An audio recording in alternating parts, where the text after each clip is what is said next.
श्रीचैतन्यमनोभीष्टं स्थापितं येन भूतले स्वयं रूपा कदा मह्यं ददाति स्वपदान्तिकं वन्देऽहं श्रीगुरो श्रीयुतापदकमलं श्रीगुरुं वैष्णवांश्च श्रीरूपं साग्रजातं सहगणा रघुनाथान्वितं तं सजीवं साद्वैतं सावधूतं परिजनासहितं कृष्णचैतन्यदेवं श्रीराधाकृष्णपदान् सहगणा ललिता श्रीविशाखान्वितंश्च हे कृष्णा करुणा सिन्धो दीनबन्धो जगत्पते गोपेशा गोपिका कान्त राधाकान्त नमोऽस्तुते तप्त काञ्चन गौराङ्गी राधे वृन्दावनेश्वरी वृषभानुसुते देवी प्रणमामि हरिप्रिये वाञ्छाकल्पतरुभ्यश्च कृपा सिन्धुभ्यैव च पतितानां पावनेभ्यो वैष्णवेभ्यो नमो नमः। जय श्री कृष्ण चैतन्य प्रभो नित्यानंद श्री अद्वैत गदाधर श्रीवासादि गौर भक्तवृंद। हरे कृष्णा कृष्णा कृष्णा हरे हरे हरे राम राम राम हरे हरे। हरे कृष्ण। काही दिवसापूर्वीच नरसिंह त्रयोदशी सर्वत्र साजरी केली, तर आज नांदेड प्रचार केंद्रामध्ये आज आपण साजरी करत आहोत। तर या कथेचं विस्तृत वर्णन श्रीमद भागवतच्या 7व्या स्कंदामध्ये आढळतं। प्रसंगाची सुरुवात अशी होते की एकेकाळी चतुष्कुमार जे आहेत ते वैकुंठात जातात आणि वैकुंठाच्या दरवाजावरती जय विजय हे पहारा देत असतात आणि ते ह्यांना आत प्रवेश करण्यासाठी मनाई करतात। आणि चतुष्कुमारांना त्यावेळेला राग येतो आणि ते त्यांना शाप देतात की तुम्ही भूलोकी दानव रूपात तुम्हाला जन्म घ्यावा लागेल।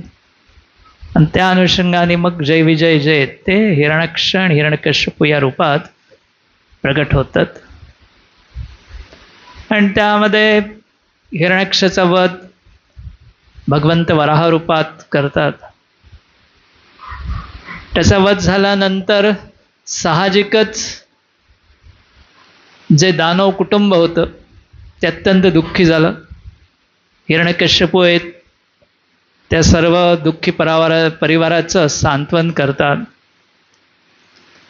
आणि त्यानंतर हिरण्यकश्यपूच्या मनामध्ये एक इच्छा निर्माण होते, ती म्हणजे मी अमर व्हावं।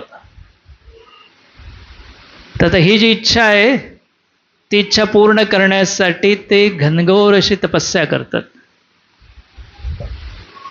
तर भागवतमध्ये वर्णन आहे की हिरण्यकश्यपूंची इच्छा काय होती,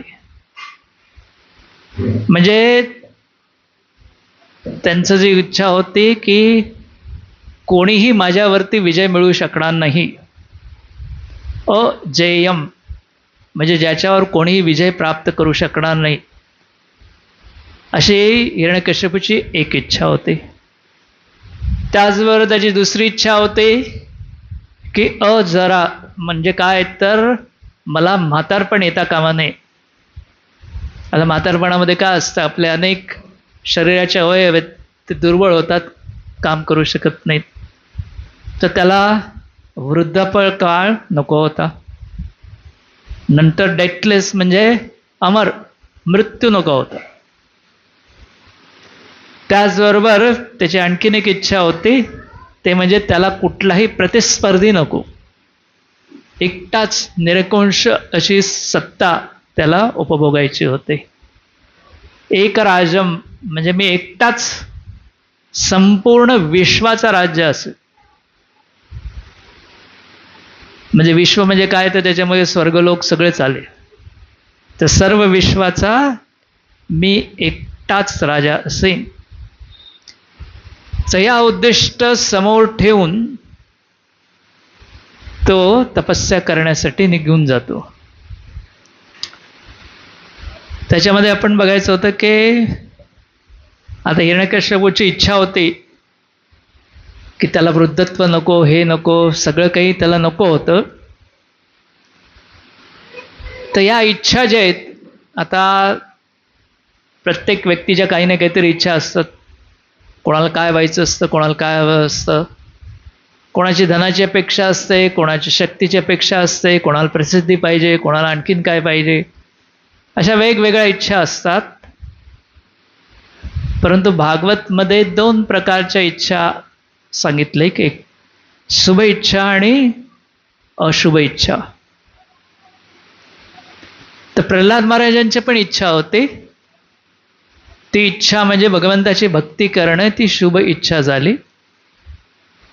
आणि हिरण्यकश्यपू आहेत, त्याची इच्छा होती की भौतिक जगावरती अधिपत्य मी गाजवेन. पण सगळ्या भौतिक इच्छा ज्या आहेत त्या अशुभ विभागामध्ये येतात. म्हणजे काय असतं की ज्या भौतिक इच्छा आहेत कधी पूर्ण होतील, कधी पूर्ण नाही होणार, पण अंततः ते दुःखच देतील.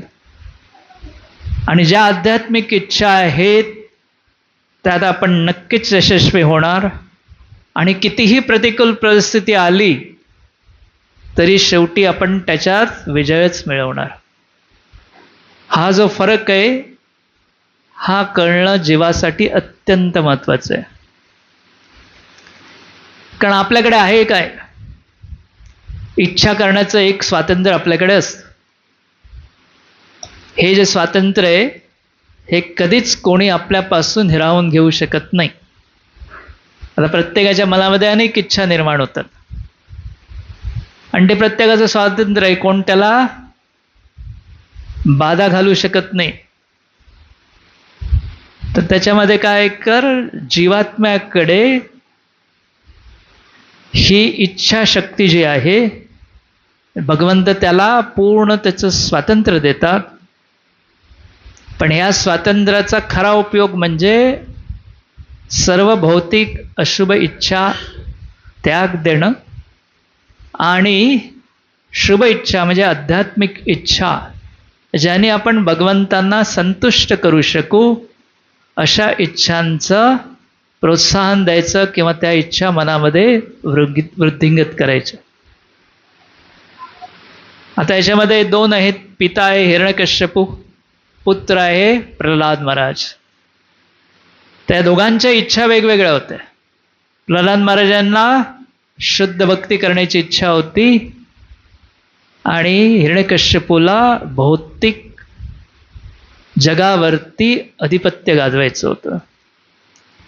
त्याच्यामध्ये काय येतं की आपण पाहू शकतो की आपल्या ज्या इच्छा आहेत, आता आपण हिरण्यकश्यपू एवढे पतित पण नाहीत किंवा प्रल्हादा इतकं आपण उन्नत पण नाही. आपली अवस्था ही थोडी मधल्या भागातली. तर आपल्यासाठी असं सांगितलं की टप्प्याटप्प्याने आपण आपल्या हळूहळू इच्छा पूर्ण शुद्ध करून शुद्ध भक्तीपर्यंत जायला पाहिजे. त्याच्यामध्ये आपण बघायचं की हिरण्यकश्यपू जो आहे त्याच्या तपस्येचं वर्णन भागवतमध्ये येतं. ते मंदार पर्वताच्या वरती जातात. तिथे एक दरी असते, त्या दरीमध्ये ते जातात आणि आपल्या अंगठ्यांवरती उभे राहतात. आपले दोन्ही हात आहेत ते वर करून उभे राहतात आणि आकाशाकडे पाहत उभे राहतात. आता तुम्ही बघा की आपल्याला जर आपण योगासन करतो तर योगासनामध्ये जेव्हा एक योगासन आहे की ज्याच्यामध्ये आपण हात वर करून उभे राहतो पायाच्या अंगठ्यावरती, आपण किती वेळ उभं राहू शकतो? ज्याला जास्तीत जास्त काय प्रॅक्टिस असेल तो 4-5 मिनटं उभे राहील, ते पण फार झालं. हिरण्यकश्यपू जो आहे तो भरपूर काळ, म्हणजे आपण कल्पना करू शकत नाही, म्हणजे देवतांची 100 वर्ष एवढा प्रदीर्घ काळ ते उभे राहतात. तर आता हिरण्यकश्यप म्हणजे दानव असुर या कुळातले आहेत ते. तर असुरांची पूजा करण्याची पद्धत, त्यांचा उद्देश आणि ज्याची ते पूजा करतील ते कधी केव्हाही त्याच्या मनाप्रमाणे करतात. जसं आपण आहोत,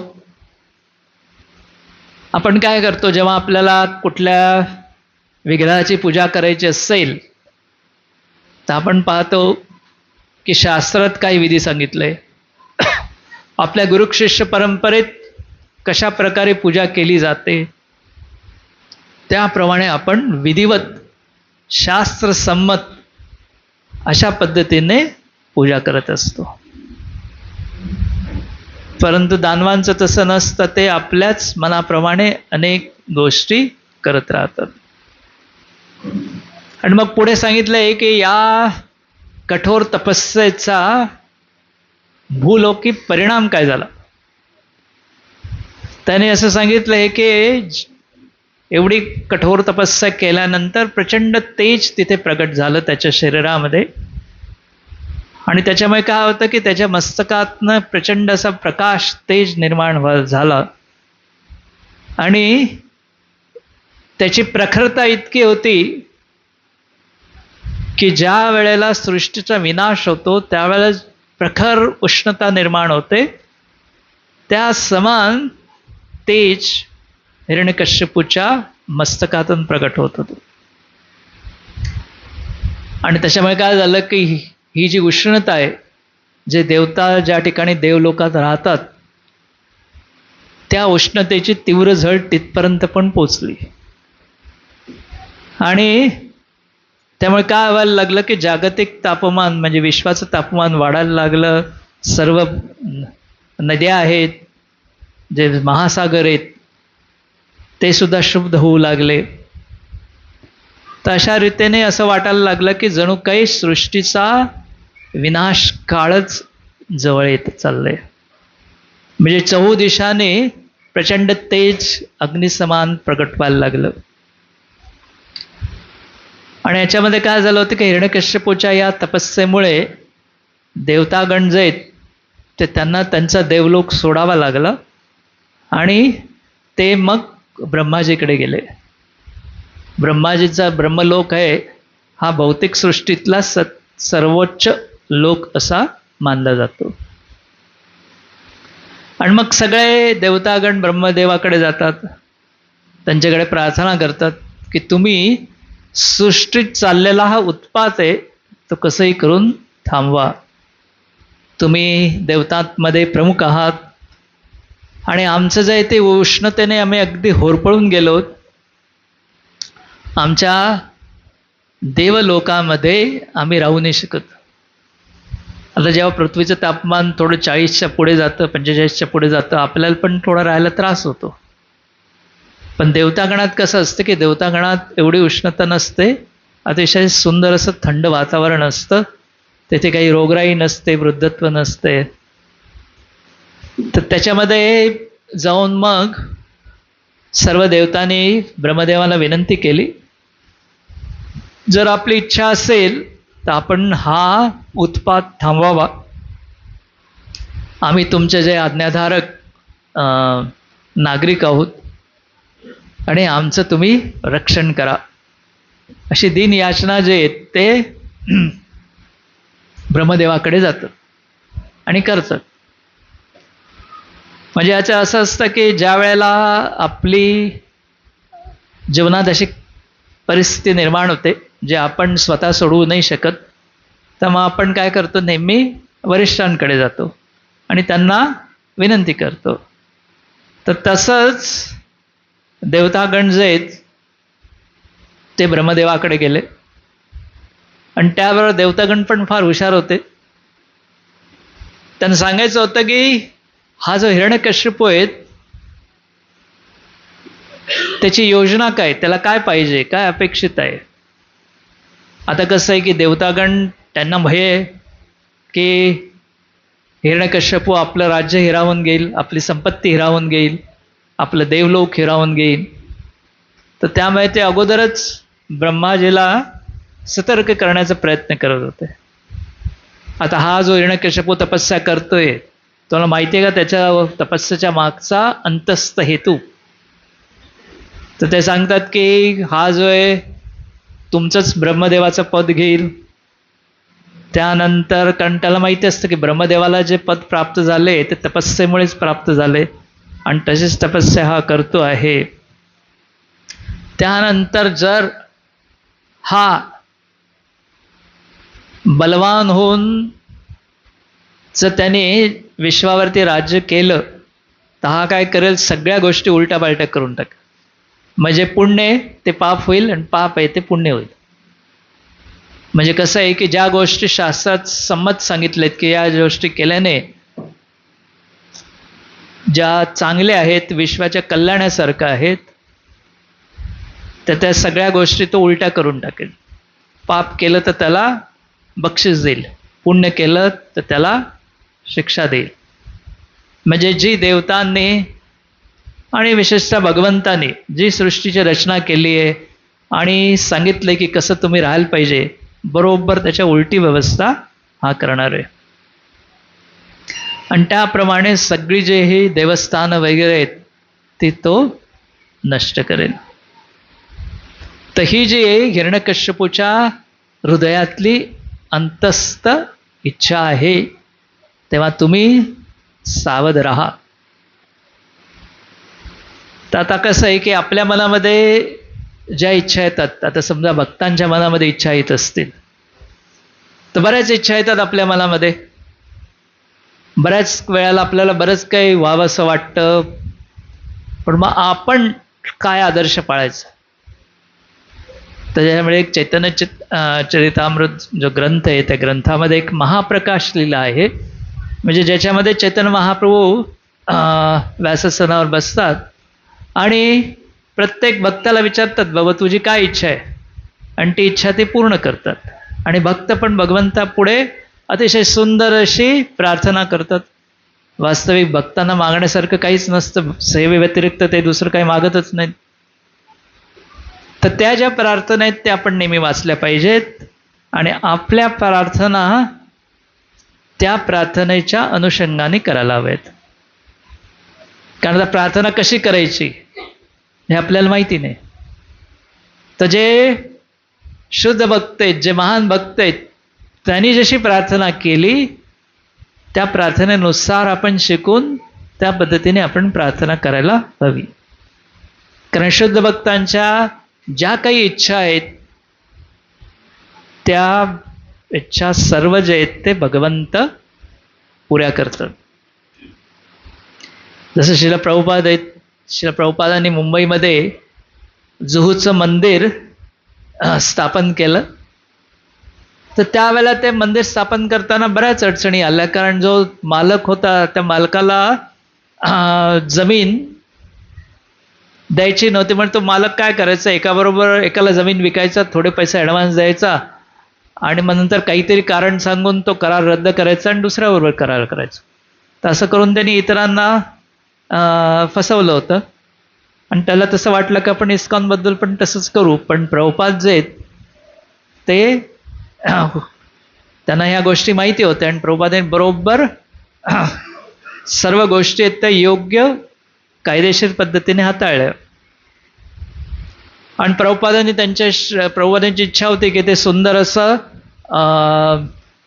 संगमरवरी दगडांमध्ये मंदिर बनेल. आणि त्या मंदिराचा त्यांच्या शिष्यांनी प्लान पण बनवला होता. पण मध्ये एक स्थिती अशी निर्माण झाली होती की ते असं वाटत होतं की आता ही जागा इस्कॉनला सोडावी लागेल. तर शिष्यांनी सांगितलं की प्रभुपादांच्या डोळ्यातनं अश्रू आले आणि ते अश्रू आहेत ते जसं आपण एखादा प्लॅन बनवतो तर त्याचं मोठी अशी त्याचा हे असतं, नकाशा असतो. तर त्या नकाशावरती त्यांचे अश्रू पडले आणि प्रभुपादांनी मनात विचार केला की मी हे राधा रासबेऱ्यांसाठी मंदिर बांधू इच्छित होतो, पण कदाचित ते पूर्ण होईल किंवा नाही होईल. परंतु काही दिवसानंतर परिस्थिती अशी बदलली की इस्कॉन जे ती जमीन खरेदी करू शकलं आणि लगेच त्या ठिकाणी मंदिर निर्मितीचं कार्य झालं आणि 1978 साली मंदिराची प्राणप्रतिष्ठापन झाली. तर प्रभुपादांच्या शिष्यांनी त्यांचा अनुभव सांगितला की शुद्ध भक्ताची कुठलीही इच्छा असली तर ती भगवंत नेहमीच पुरी करतात. त्याच्यासाठी आपल्याला समजलं पाहिजे की इच्छा कशी आपण व्यवस्थित असायला पाहिजे. इच्छा भगवंताच्या आनंदासाठी असेल, सेवेसाठी असेल तर ती पुरी होऊ शकते आणि तीच आपल्या फायद्याची असते. इतर भौतिक इच्छा जे आहेत ते आपल्याला तेवढ्या फायद्याच्या ठरतच नाहीत. मग इथे सगळे देवतागण आहेत ते ब्रह्मदेवाला अगोदरच सावध करतात की बाबा तुम्ही योग्य ती कृती करा, कारण तुमचं जे पद आहे ते अत्यंत महत्त्वाचं पद आहे. कारण ब्रह्माजी आहेत ते भगवंतांनी सृष्टी केल्यानंतर दुसरी जी सृष्टी आहे ती करण्यामध्ये मदत करतात. तर कधी कधी लोकांची अशी फसगत होते की ब्रह्मदेवच सृष्टीचे कारण आहेत, परंतु ते भगवान विष्णूंनी निर्माण केलेल्या सृष्टीतल्या गोष्टी घेऊनच काही करू शकतात, त्यांच्या शक्तीनुसारच कार्य करू शकतात. तर देवकागण सांगत होते की तुमचं जे पद आहे अत्यंत महत्त्वाचं आहे. तुम्ही गोरक्षा करता आणि त्यानंतर भक्तांचं रक्षण करता आणि त्याच्यामुळे सृष्टी व्यवस्थित चालते. त्याकरिता जर हा हिरण्यकश्यप असुर तो जर प्रबळ झाला आणि त्यांनी जर ब्रह्मदेवाचं पद हासिल केलं किंवा त्यांनी इंद्रदेवाचं पद हासिल केलं तर सृष्टीमध्ये केवळ उत्पातच निर्माण होईल. ब्रह्मदेव ते सगळं ऐकून घेतात आणि त्याच्यानंतर जिथे हिरण्यकश्यपू तपश्चर्या करायला बसलेला असतो त्या ठिकाणी निघून जातात. तर त्यांच्याबरोबर ब्रह्मदेवांबरोबर भृगुमुनी असतात, त्यानंतर दक्ष असतात, इतर अनेक साधुसंत असतात. पहिल्यांदा तर ब्रह्मदेवाला हिरण्यकश्यपू कुठे हेच दिसत नाही, कारण हिरण्यकश्यपूचं सर्व शरीर जे ते मुंग्यांनी खाऊन टाकलेलं असतं. मुंग्यांचं वारूळ त्याच्या शरीरावर झालेलं असतं. आजूबाजूला गवत आणि बांबू जे आहेत ते वाढलेले असतात. आणि जेव्हा ब्रह्मदेवांना समजून येतं की या ठिकाणी हिरण्यकश्यपू आहेत, त्यांना फार आश्चर्य होतं आणि मग ते बोलायला सुरुवात करतात. तर यावरून आपण पाहतो की हिरण्यकश्यपूने एवढी कठीण तपश्चर्या कशासाठी केली, तर सुरुवातीलाच आपण पाहिलं की इंद्रियभोग घेण्यासाठी अमर्याद माझ्याकडे इंद्रियभोगाची साधनं उपलब्ध असावीत, हा एकमेव त्याचा तपस्येच्या मार्गाचा उद्देश होता. तर याच्यासाठी आपण पण दिवसात अनेक काम करत असतो. तर ती काम करण्याच्या मागचा आपला अंतस्थ हेतू उद्देश महत्वाचा असतो. आज हिरण्यकश्यपूने तपस्या केली इंद्रियतृप्तीसाठी. भक्त पण दिवसभर वेगवेगळे कार्य करत असतो, पण तो कशासाठी कार्य करतो, तर भगवंताच्या संतुष्टीसाठी कार्य करतो. तर त्यासाठी कुठल्याही कार्यामागचा उद्देश हा अत्यंत महत्त्वाचा आहे. कार्य वरून साधारण एकसारखेच दिसतात. म्हणजे दानव पण काही कार्य करतील, त्यांचं पण कुटुंब असतं, ते पण कुटुंब पोषण करण्याचा प्रयत्न करतात. आणि भक्तसुद्धा त्याचा पण परिवार असतो, तो पण परिवाराची काळजी घेत असतो. पण दोघांच्या उद्दिष्टामध्ये फरक असतो. एकाचं उद्दिष्ट असतं की केवळ मीच भोगता आहे आणि दुसऱ्याचं उद्दिष्ट असतं की मी भगवंताचं सेवक आहे आणि भगवंताच्या आनंदासाठी मी कार्य करेन. त्यानंतर मग हे ब्रह्मदेव आहेत हिरण्यकश्यपूला बोलायला सुरुवात करतात की तू अगदी व्यवस्थितपणे तपश्चर्या केली आहेस. आता तुझी जी काही इच्छा आहे ती तू मागून घे. आणि त्याचबरोबर ते पण आपलं आश्चर्य व्यक्त करतात की एवढी कठीण तपश्चर्या तू केलीच कशी, की ज्याच्यामध्ये सर्व तुझं अंगावरची जी त्वचा आहे ती सगळी की कीटकाने खाऊन टाकली आणि केवळ हाडांमध्येच तू प्राणवायू जो आहे तो कोंडून ठेवू शकलास. म्हणजे काय असतात की दानव असतात ते अशा प्रकारची तपस्या करतात, म्हणजे भौतिक सृष्टीमधले जसं पृथ्वी तत्व आहे आणि इतर तत्व आहेत, जे पाणी आहे, मन आहे, तर ही जी भौतिक तत्व आहे त्याच्यावरती विजय मिळवण्याचा प्रयत्न दानव करत असतात. फक्त जी काही तपस्या करतो आपला अहंकार सोडून देण्यासाठी करतो. आणि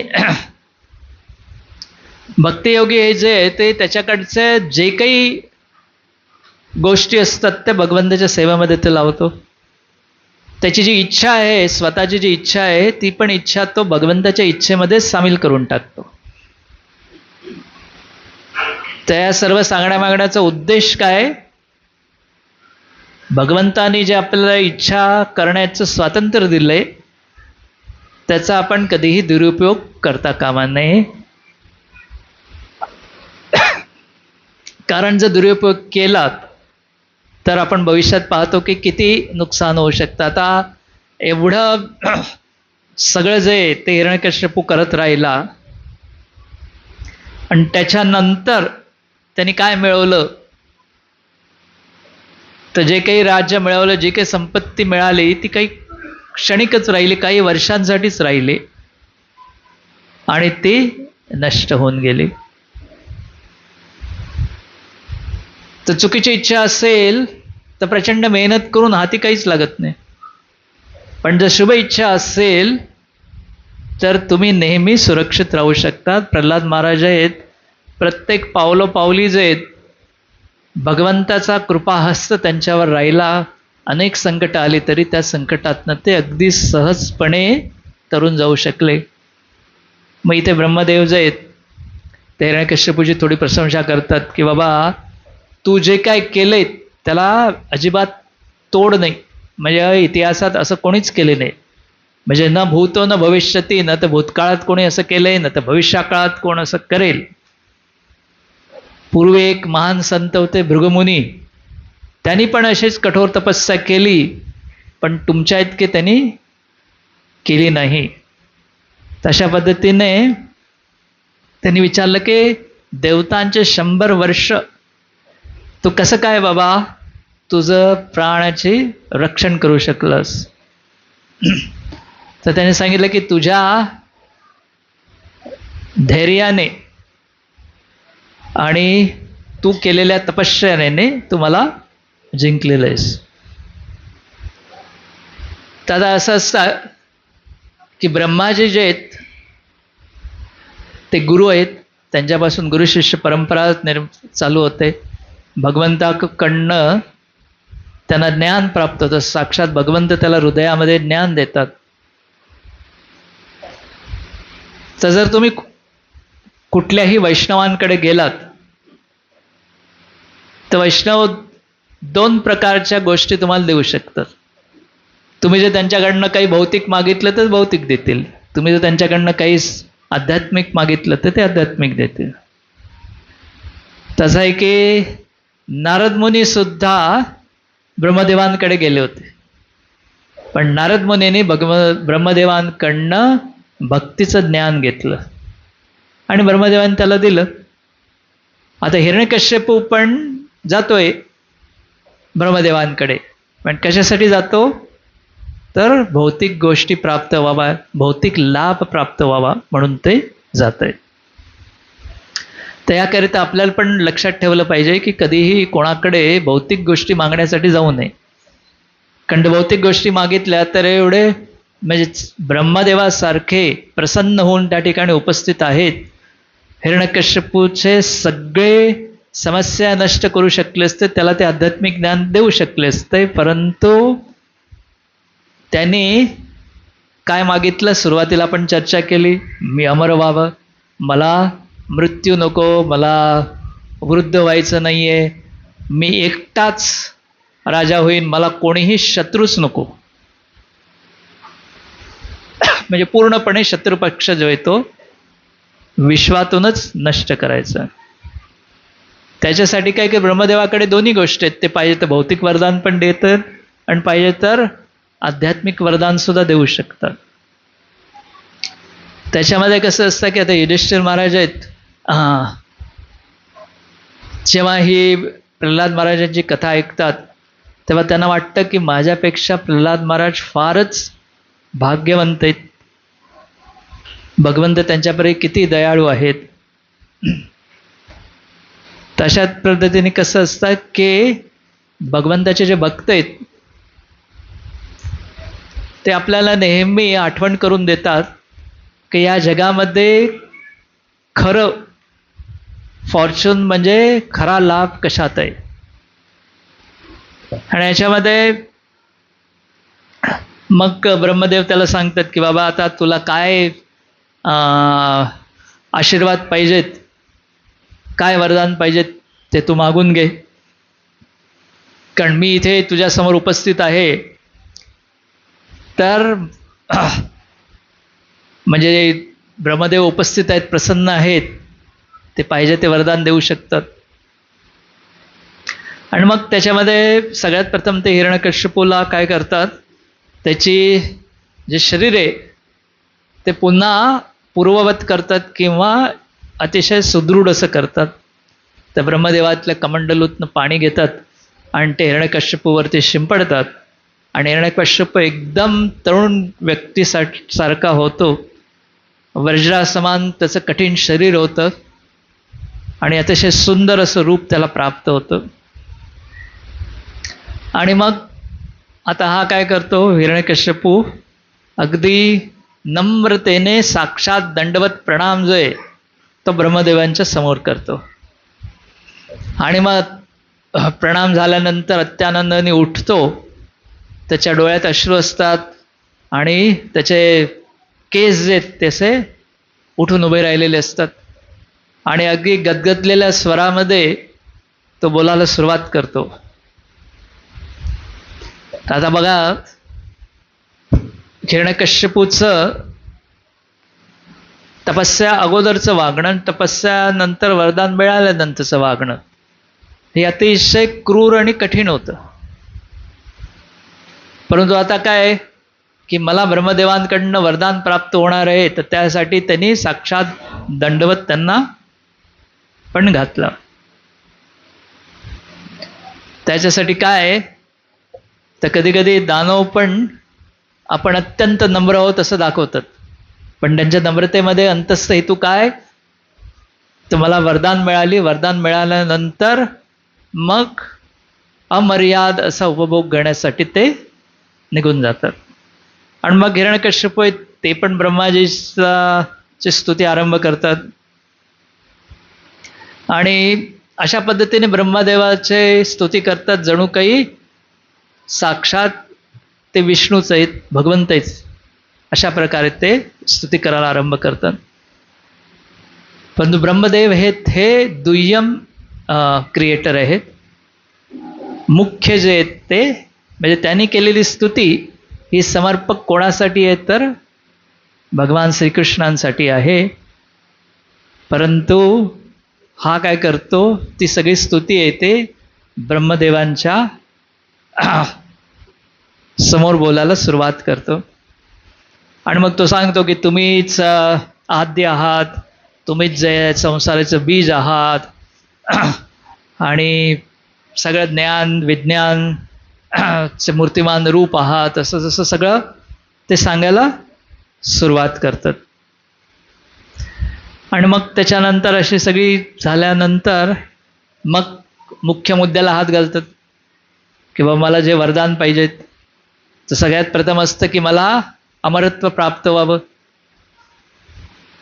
आता वास्तविक दानवांचं असं असतं की ते जे काही वरदान मागतात, म्हणजे एका अर्थाने असं असतं की बाबा कुठल्या मार्गाने ते नष्ट होणार तेच ते मागत असतात. असा एकही दानव नाही की त्यांनी वरदान मागितलंय आणि तो अमर झालाय. म्हणजे वास्तविक जे वरदान आहे तेच त्यांच्या मृत्यूचं कारण ठरतं. म्हणजे वास्तविक ते विचारत असतात की बाबा कुठल्या मार्गाने माझा मृत्यू होईल. कारण ज्या काही भौतिक गोष्टी आहेत त्या कालाच्या ओघात नष्ट होणारच. चिरकाळ केवळ आध्यात्मिक गोष्टी राहतील. मग ते सांगतात बाबा मला मृत्यू येता कामा नये. मग त्याच्यात ब्रह्मदेव सांगतात की मूच मृत्यूला जिंकलेलं नाही, तर ते तुला कसं वरदान देणार, जे माझ्याचकडे नाही ते मी तुला देऊच शकत नाही. आणि मग तो आपलं सुपीक डोकं आहे ते लावायला सुरुवात करतो की बाबा मी घराच्या आत नाही, घराच्या बाहेर नाही, त्याचबरोबर दिवस नाही किंवा रात्र नाही, त्यानंतर जमीन नाही किंवा आकाश पण नाही. असं करत की कुठल्याही प्रकारच्या अस्त्राने माझा मृत्यू होता कामा नये. हिरण्यकशिपू येतो म्हणतो की माणूस आणि जनावर यांच्यापासून पण माझा मृत्यू येता कामा नये. मग ह्या सत्ययुगातला हिरण्यकशिपू तो म्हणतो, आणि त्याच्यानंतर त्रेतायुगातला रावण म्हणतो. म्हणजे किती अहंकार हळूहळू वाढत गेलंय.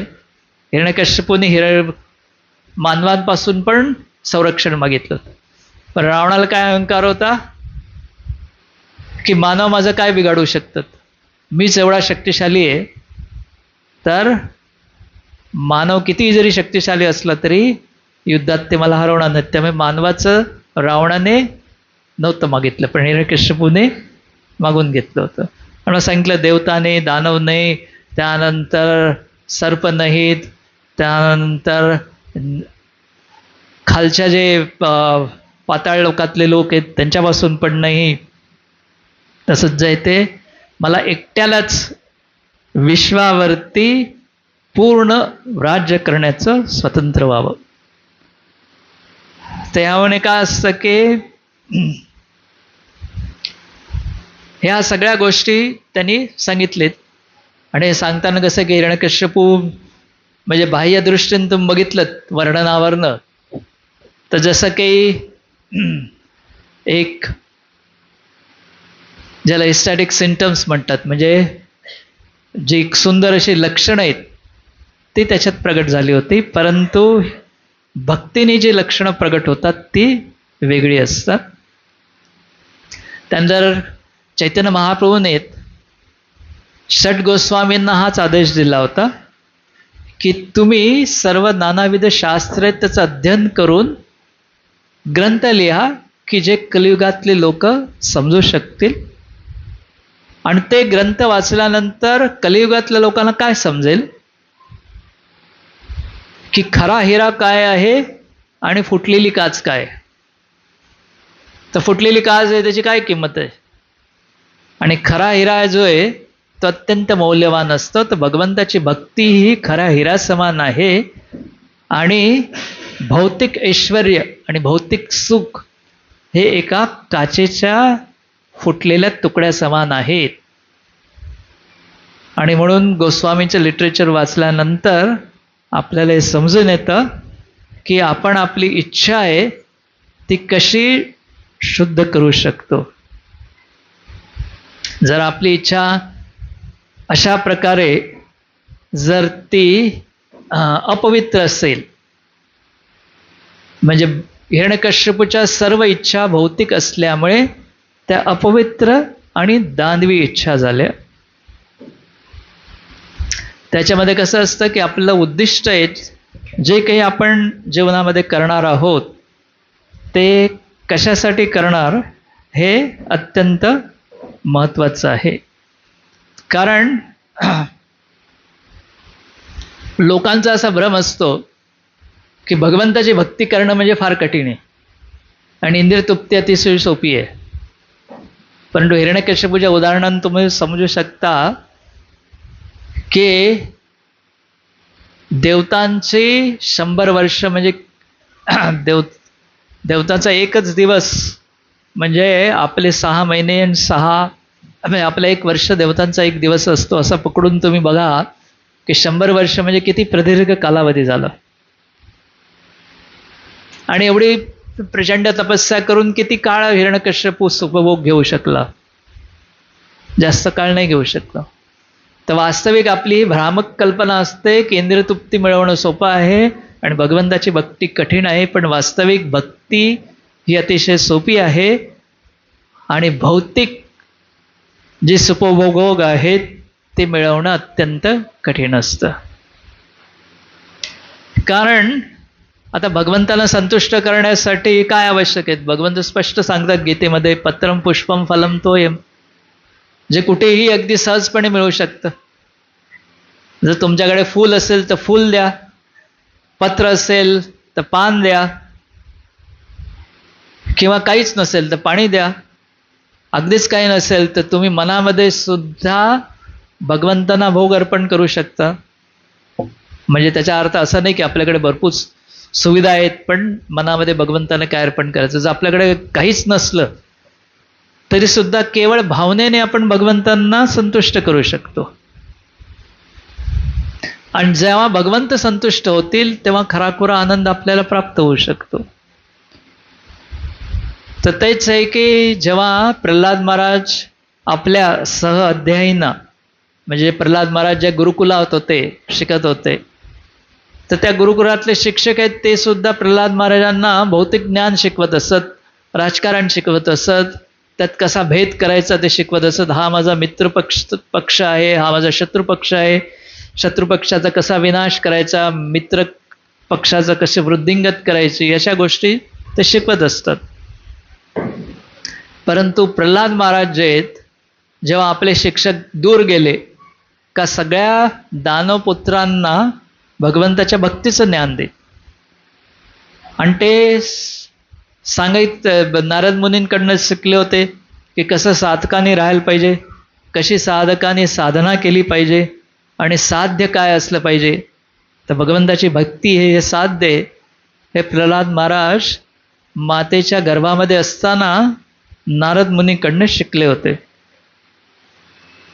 आणि नारद मुनी जेव्हा हे प्रल्हाद महाराजांची कथा युधिष्ठिर महाराजांना सांगतात तेव्हा नारद मुनींना पण फार आनंद होतो की माझे जे शिष्य आहेत प्रल्हाद महाराज ते किती महान आहेत, की ज्या ज्या ठिकाणी भक्तीचा गौरव केला जाईल त्या त्या ठिकाणी प्रल्हाद महाराजांची जी कथा आहे ती सुद्धा चर्चिली जाईल.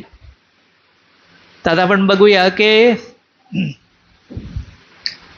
काय असतं की जेव्हा जय विजय वैकुंठात जातात, जेव्हा चतुष्कुमार वैकुंठात जातात, जय विजय जे ते थोडा वेळ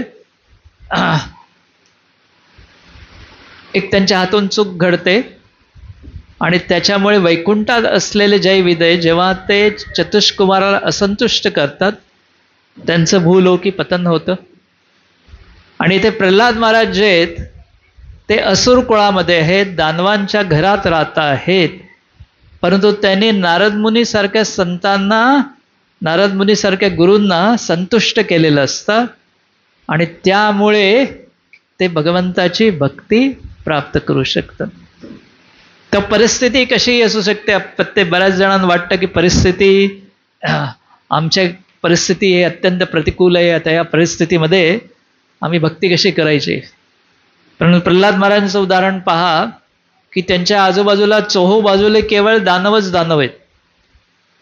हिरण्यकश्यपूच्या राज्यात कुठल्याच वैष्णवांना प्रवेश करण्याची मुभा नव्हती, पण तरी सुद्धा जे प्रल्हाद महाराज आपल्या मातेच्या गर्भात शिकले भगवंताची भक्ती ते करत राहिले.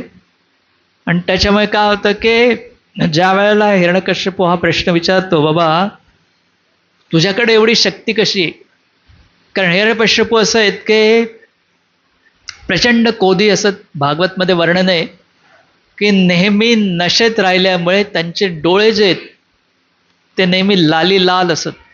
म्हणजे आपण बघतो की एखादा व्यक्ती मद्याच्या नशेत असतो तेव्हा त्याचे डोळे जे आहेत ते लाल होऊन जातात. तर तसंच हिरण्यकश्यपूचे जे डोळे आहेत नेहमी लाल असत, सतत ते रागावलेले असायचे, कधीच संतुष्ट नसायचे. छोट्याशा कारणामुळे त्यांना प्रचंड संताप येत असे. म्हणजे एवढं सगळं तपस्या करून मिळवल्यानंतरही मन हे प्रचंड शांत आहे. म्हणूनच म्हटलं जातं की भक्ती ही सोपी आहे आणि इंद्रिय तृप्ती आहे ती अत्यंत कठीण आहे प्राप्त करणं. आणि मग ज्या वेळेला एक प्रसंग असा येतो का हिरण्यकश्यपूला तर भीती वाटायला लागते की मी प्रल्हाद महाराजांना मारण्यासाठी इतके प्रयत्न केले परंतु हा मरतच नाही. म्हणजे सापांच्या समोर त्याला टाकलं, त्यानंतर पर्वतावरनं ढकलून दिलं, अग्नीत टाकलं, या सर्व गोष्टी केल्या तरी सुद्धा प्रल्हाद जे आहेत ते सुरक्षितच राहिले. त्यामुळे कुठे ना कुठे हिरण्यकश्यपूच्या मनामध्ये एक शंकेची पाल चुकचुकायला लागली की हा एवढा छोटा 5 वर्षाचा बालक आहे, ह्याला मी नष्ट नाही करू शकत, तर कदाचित मला ह्याचा जो रक्षण करता आहे तो मला मारू शकतो. आणि त्यामुळे सगळ्यात प्रथम एक थोडी भय जे हिरण्यकश्यपूच्या मनात निर्माण होतं. आणि हिरण्यकश्यपूला हे शोधायचं असतं की ह्या 5 वर्षाच्या लहान मुलाकडे ही जी शक्ती आहे या शक्तीचा उगम कुठे, स्तोत्र काय. आणि मग जेव्हा प्रल्हाद महाराज सांगतात की भगवंत चोही प्रत्येक कणाकणामध्ये उपस्थित आहेत, तर समोर एक रत्नजडित खांब असतो. तर हिरण्यकश्यपू विचारतो की या खांबात पण तुझे भगवंत आहेत का. आणि प्रल्हाद महाराज सहज सांगतात की भगवंत सर्वत्र आहेत तर खांबात पण आहेतच. आणि त्यावेळेला मग हिरण्यकश्यपू अत्यंत क्रोधाने जेव्हा त्या खांबावरती प्रहार करतो आणि त्यावेळेला नरसिंहदेव भगवंत आहेत ते त्या खांबातनं प्रकट होतात. आणि मग त्यांचं शरीर जे आहे ते अर्ध सिंहाचं अर्ध मनुष्याचं नररूप असतं. म्हणजे जे ब्रह्मदेवाने जी सृष्टी निर्माण केली आहे त्या सृष्टीच्या पलीकडे त्यांचं रूप असतं. कारण हिरण्यकश्यपूची एक कंडिशन काय होती, बाबा तुम्ही जी सृष्टी निर्माण केली आहे त्याच्यापैकी कोणीही माझा वध करता कामा नये. तर भगवंत नरसिंह रूपात प्रगट झाले जे ब्रह्मदेवाच्या सृष्टीच्या पलीकडे आहेत. आणि मग ब्रह्मदेवाने दिलेली सर्व वरदानं अगदी अबाधित ठेवून नरसिंह भगवंत आहेत ते हिरण्यकश्यपूचा वध करतात. जसं हिरण्यकश्यपू आहेत ते प्रल्हाद महाराज जेव्हा आपल्या मांडीवर बसवतात आणि प्रल्हाद महाराज जेव्हा त्यांना भक्तीचा उपदेश देतात ते म्हणतात की तुम्ही असुरवर्य आहात पण तुमच्यासारख्या व्यक्तीने गृह अंधकुपात म्हणजे हे भौतिक जगत सोडून वनात जायला पाहिजे. कुठल्या वनात जायला पाहिजे तर वृंदावनासारख्या वनात जायला पाहिजे आणि भगवंताची भक्ती करायला पाहिजे. त्यावेळेला हिरण्यकश्यपू क्रोधाने आपल्या मांडीवर बसलेल्या आपल्याच पुत्राला ढकलून देतो. पण याचं असं असतं की भगवंत आहेत आपल्या भक्ताप्रती झालेला अपराध कधीच सहन करत नाहीत. आणि मग आपण आता हे जे सुंदर चित्र आहे इथे नरसिंह भगवंताचं ज्याच्यामध्ये त्यांच्या मांडीवरती हिरण्यकश्यपू आहेत आणि नरसिंह भगवंत आहेत ते आपल्या नखाने सगळी त्याची आतडी बाहेर काढून एका हाराच्या रूपाने आपल्या गळ्यात धारण करतात. तर त्याचं असं असतं की भगवंत आहेत कधीही आपल्या भक्तांप्रती केलेला अपराध आहेत ते सहन करत नाहीत. तर आता हे जे सुंदर चित्र आहे हे श्रील प्रभुपादांच्या शिष्याने प्रभुपादांनी दिलेल्या सूचनांनुसार केलं होतं. जसे श्रील प्रभुपाद आहेत ते 1967 साली न्यूयॉर्क शहरामध्ये जेव्हा होते तेव्हा त्यांना अचानक हृदयविकाराचा झटका येतो. आणि जवळजवळ ते मृत्यूच्या दारात जातात. त्यावेळेला फार थोडेच प्रभुपादांचे शिष्य होते. आणि ज्या वेळेला असं असतं ना की सार्वजनिक सुटी असते, तर त्यावेळेला कुठलीही आरोग्याची सुविधा प्राप्त नव्हती. आणि मग प्रभुपादांनी स्वतः त्यांच्या शिष्यांना सांगितलं की कसं तुम्ही मला थोडे घरगुती उपचार करा. आणि त्यानंतर मग श्रील प्रभुपादांना जे ते हॉस्पिटलमध्ये घेऊन जायला लागतं. आणि त्यावेळेला श्रील प्रभुपाद आहेत ते त्यांची जी जदुराणी जे शिष्य असते तिला सांगतात की असं नरसिंह भगवंताचं रूप आहे आणि त्याच्या मांडीवरती हिरण्यकश्यप असतील, प्रल्हाद असतील, जे नरसिंह भगवंतांना हार अर्पण करतायत. तसं चित्र तुम्ही तयार करा. मग ती जे प्रभुपादांनी सांगितल्याप्रमाणे ते चित्र बनवते. आणि प्रभुपाद जे आहेत की त्यांची परिस्थिती जे अत्यंत नाजूक असते आणि त्यांना जे आहे की फार मुश्किलतेने काही ते बोलू शकतात. तर प्रभुपाद आहेत ते नरसिंह भगवंताची जी प्रार्थना आहे जे आपण गातो, तर ती प्रार्थना प्रभुपाद आपल्या शिष्यांना लिहून देतात. आणि आपल्या शिष्यांना सांगतात की तुम्ही जे ही नरसिंहाची प्रार्थना करायचे आणि त्याच्यामध्ये तुम्ही एकच मागणं करायचं की जर भगवंता तुमची इच्छा असेल, आमच्या गुरु महाराजांचं कार्य अजून पूर्ण झालेलं नाही, जर आपली इच्छा असेल तर त्यांना त्यांची प्रकृती ठीक होऊन दे, जेणेकरून आम्हाला भगवंताची भक्ती काय ते समजू शकेल. तशा पद्धतीने मग श्रील प्रभुपादांचे जे शिष्य आहेत त्याने त्यावेळेला सॅन फ्रान्सिस्को, न्यूयॉर्क आणि सॅन फ्रान्सिस्को असे दोनच शहरामध्ये इस्कॉनची केंद्र होती. तर तिथे पण हे चित्र पाठवलं गेलं आणि त्याच्यानंतर ही जी प्रार्थना आहे ती पाठवली गेली. आणि प्रभुपादांचे शिष्य आहेत ते 24 तास जे आहेत ते हरिनाम संकीर्तन आणि ही नरसिंह भगवंताची प्रार्थना आहे ती करत होते. म्हणजे हे जे चित्र आहे हे इस्कॉनमध्ये पहिल्यांदा नरसिंह भगवंत प्रगट झाले, म्हणजे नरसिंह भगवंताची पूजा श्रील प्रभुपादांनी जेव्हा आपल्या शिष्याने शिकवली तेव्हा काढलेलं हे चित्र आहे. आणि तुम्ही पाहाल की आपल्या प्रत्येक इस्कॉन मंदिरच्या अल्टरवरती हे नरसिंह भगवंताचं चित्र आहे की ज्याच्यामध्ये सर्व प्रभुपादांच्या शिष्याने प्रथम प्रार्थना केली होती नरसिंह भगवंतांना की तुम्ही कृपा करून आमच्या गुरु महाराजांना ते चांगलं स्वास्थ्य प्रदान करा, जेणेकरून त्यांच्याकडनं आम्ही भक्ती शिकू शकतो आणि भक्तीने आम्ही प्रगती करू शकतो. आणि आपण पाहतो की श्रील प्रभुपाद आहेत ते काही दिवसानंतर ठीक झाले आणि त्यानंतर मग ते जे जगभर त्यांनी कृष्ण भक्तीचा प्रचार केला. त्याच्यामध्ये आपण पाहतो की नरसिंह भगवंत हिरण्यकश्यपूचा पण वध करतात आणि हिरण्यकश्यपूचे जे काही सगळे साथीदार असतात त्या साथीदारांचाही वध होतो. आणि अशी एक मध्ये परिस्थिती निर्माण होते की जेव्हा हिरण्यकश्यपू आणि नरसिंह भगवंताचं युद्ध होत असतं. आता नरसिंह भगवंताचं रूप हे महाकाय प्रचंड रूप असतं आणि हे प्रचंड रूप आहे त्याच्यावरती बरोबर हिरण्यकश्यप युद्ध करत असतो. आणि युद्धामध्ये कसं असतं की नरसिंह भगवंत आहेत ते खेळत असतात. जसं प्रभुपाद नेहमी उदाहरण द्यायचे की मांजर एक ते छोट्या उंदराशी खेळते आणि मग एक पंजा मारून त्याला मारून टाकते. तर तसंच नरसिंह भगवंत आहेत ते हिरण्यकश्यपूवरती युद्ध करत होते. तेव्हा कधी कधी असं वाटायचं की आता नरसिंह भगवंत जिंकतील, तर कधी असं वाटायचं की हिरण्यकश्यपू जिंकतील. तर देवतागण जे आहेत ते हे युद्ध पाहत होते. आता जेव्हा नरसिंह भगवंत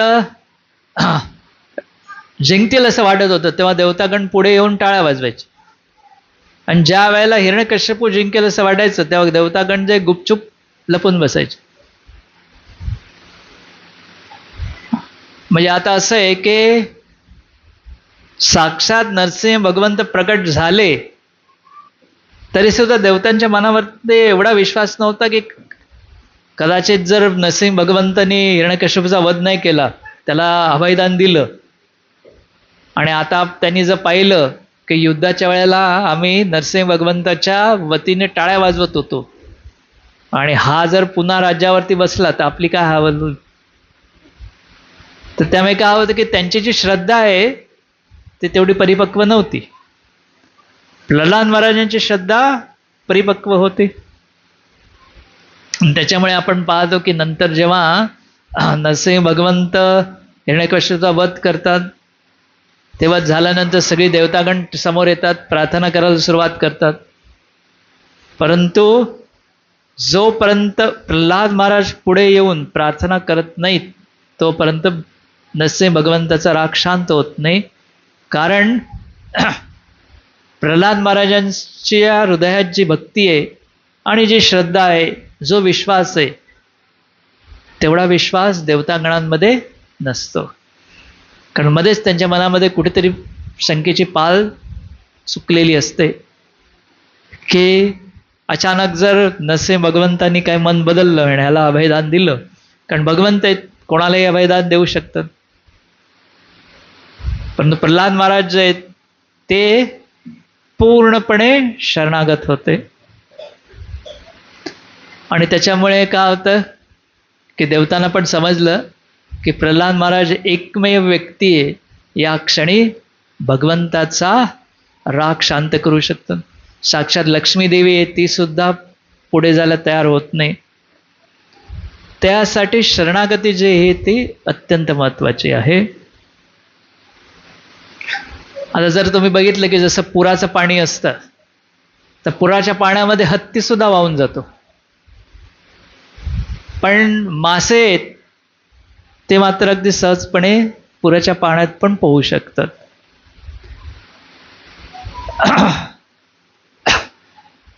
तर हत्ती जो एवढा प्रचंड ताकदवान प्राणी आहे, परंतु पुराच्या पाण्यामध्ये त्याचा काहीच टिकाव राहत नाही.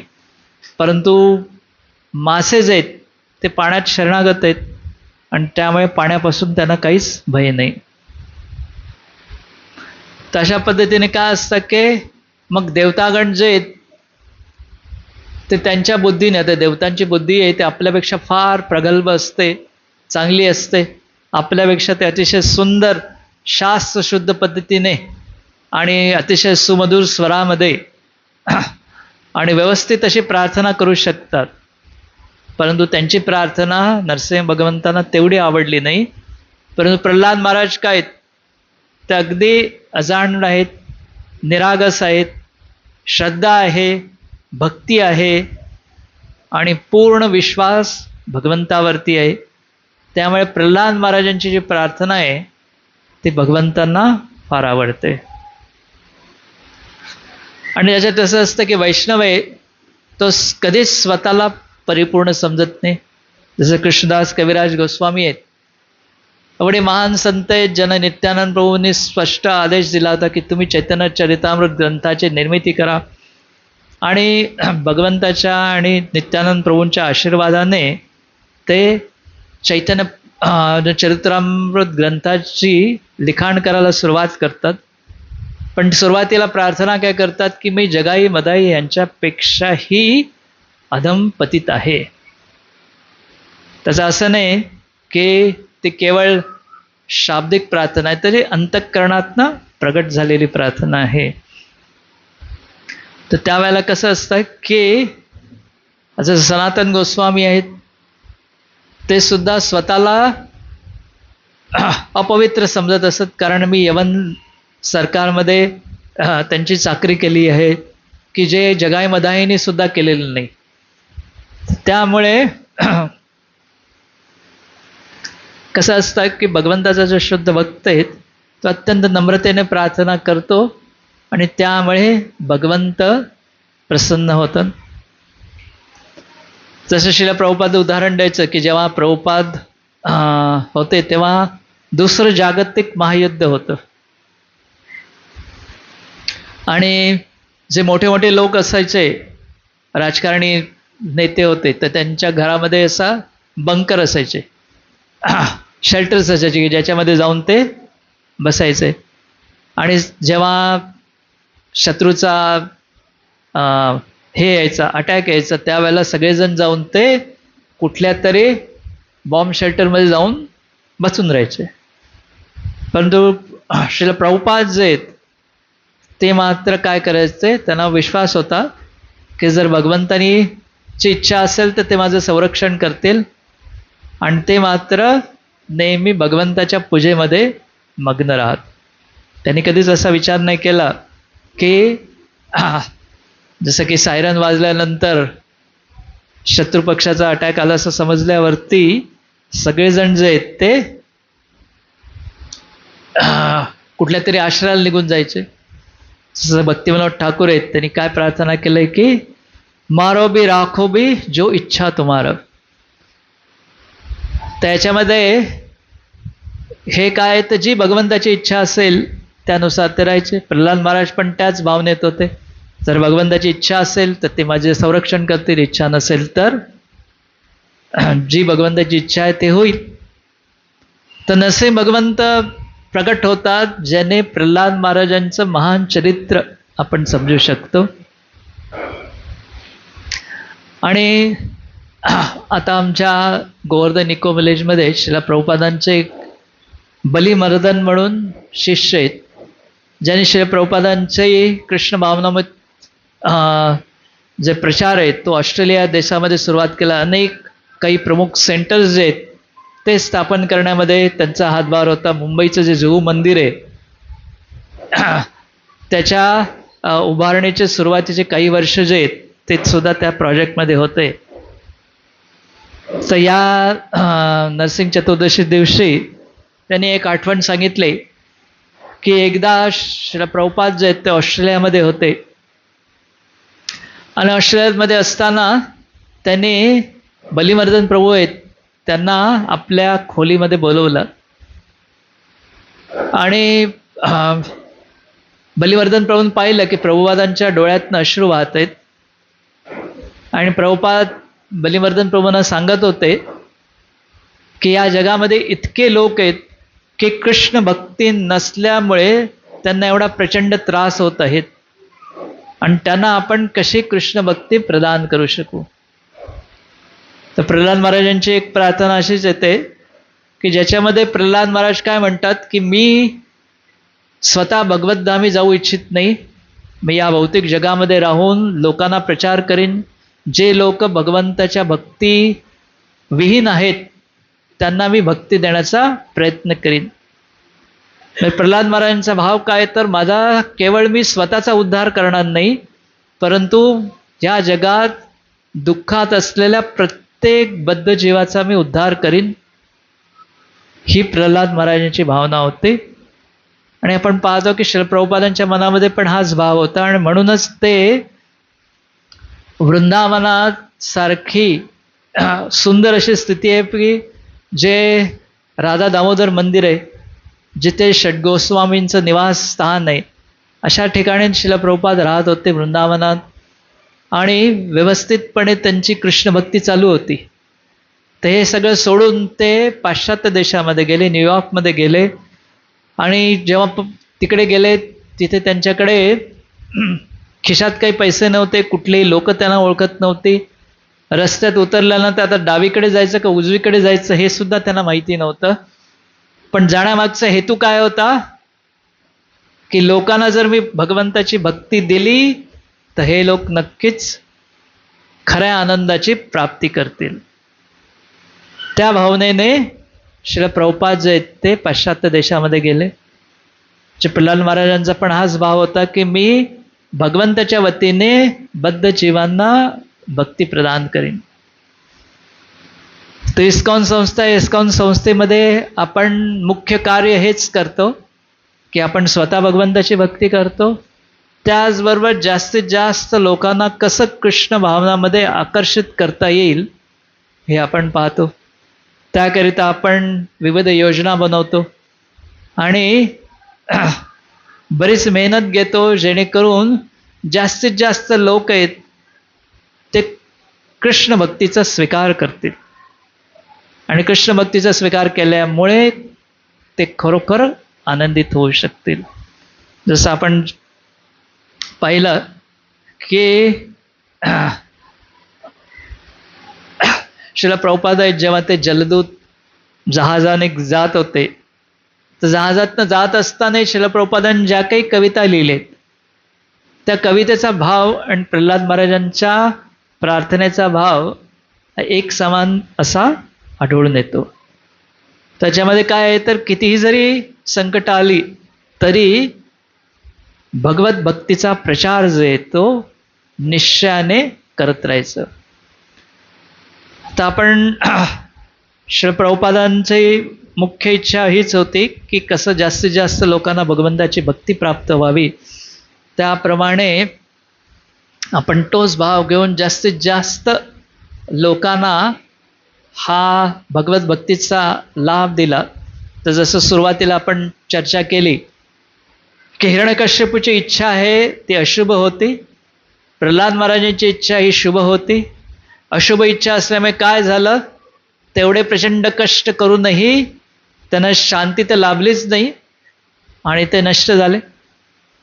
आणि शुभ इच्छा असेल तर कितीही प्रतिकूल परिस्थिती असेल तरी आपला केसाला सुद्धा धक्का लागत नाही. प्रल्हाद महाराज आहेत ते अनेक संकटातून अगदी सहजपणे तरून गेले आणि आज इतके वर्ष जरी झाले तरी प्रल्हाद महाराजांची जी शिक्षा आहे ते अजरामर आहे. आज अनेक पिढ्या जे आहेत ते प्रल्हाद महाराजांच्या चरित्रातनं प्रेरणा घेऊन भगवंताची भक्ती करत आहेत. त्याच्या या नरसिंहदेव महामहोत्सव जो आपण आता या नांदेड शहरामध्ये करत आहोत तेव्हा मुख्य आपली हीच इच्छा असली पाहिजे की कसा आपण श्रील प्रभुपादांचे आंदोलनामध्ये एक अनुयायी बनून जास्तीत जास्त लोकांना हे जर ज्ञान दिलं तर हे ज्ञान प्राप्त करून लोकांना खरोखरच त्याचा फायदा होईल. कारण हे भौतिक जगत दुःखालय अशाश्वत आहे. यात तुम्ही कितीही प्रयत्न केले तरी कधीही सुखप्राप्ती होणार नाही. भौतिक सुखप्राप्तीपेक्षा भगवंताची भक्ती प्राप्त करणं हे अत्यंत सोपी गोष्ट आहे. हे समीकरण आपल्याला समजणं फार महत्त्वाचं आहे. तशा प्रकारे आपण सर्वजण या ठिकाणी एकत्र आला आहात. आपण सगळ्यांनी कीर्तन केलं, त्यानंतर हरिकथा ऐकली आणि नंतर हरिप्रसाद घेऊन असंच हे भक्तीचा प्रचार आहे तो पुढे चालू ठेवायचा. हरे कृष्ण.